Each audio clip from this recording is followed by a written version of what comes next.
personally sat down with the director of the FBI and talked about how, are there things we could be doing together. It's a conversation I've had with the leadership at Homeland Security. It's a conversation, quite frankly, I've also had with the private sector, where I've argued we're both competing for the same pool.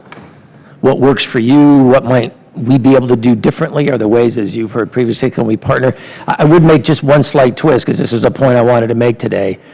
I would tell you on the opposite side, though, the single greatest perturbation I've experienced with my workforce in 18 months has been even the hint of a shutdown. In the last week, I have had more agitation out of the workforce arguing this would be the second time in 2 years, and we're even having this discussion, hey, even if we don't shut down the government, just the fact that we're even getting this close, the workforce is very open with us about, I'm not so sure I want to be part of an organization where there's this lack of control and I can't count on stability.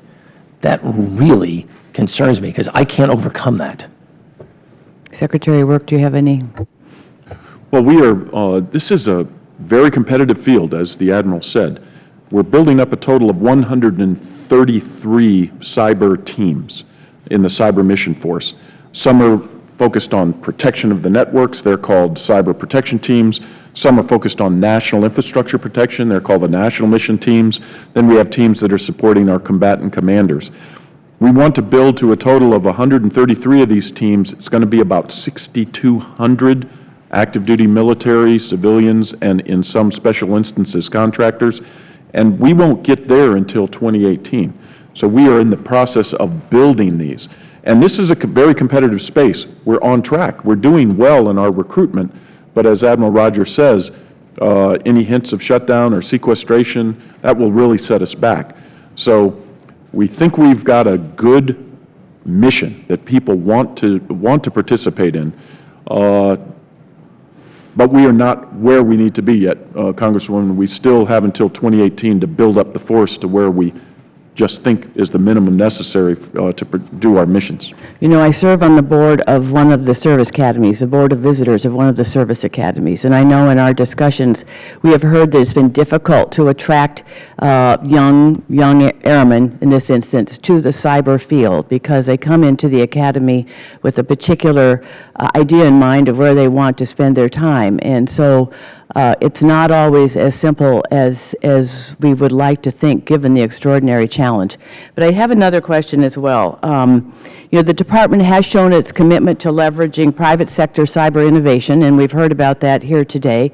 I commend Secretary Carter with making his way out to Silicon Valley to create some presence there, a satellite campus there, to have a way in which to interact more easily with that community. And I just wonder, how will you expand that program and look to other parts of the country where you have a deep bench of cyber activists, cyber innovators, cyber experts?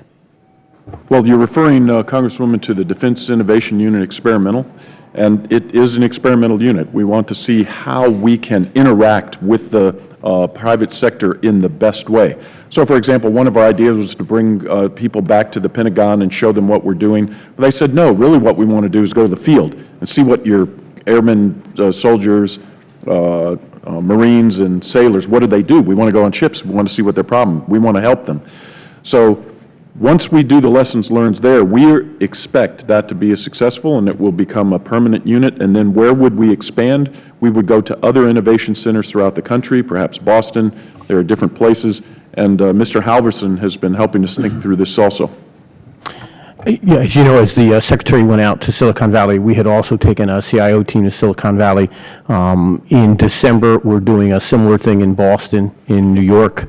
And not just waiting that, we have hosted just recently a group down from Boston in New York, both some of the more mature cyber companies, but also a group of some of the innovative companies.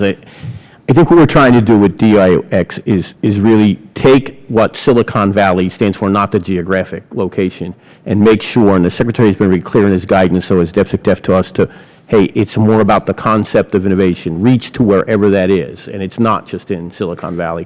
So you will see us in the next couple of months spend some more attention in the Northeast and, frankly, in the Southwest sector. There's really no substitute for physical presence and the kind of physical interaction, day-to-day interaction that can take place. Thank you. My time is up. Thank you, Ms. Saunders. We now proceed to Congressman Mo Brooks.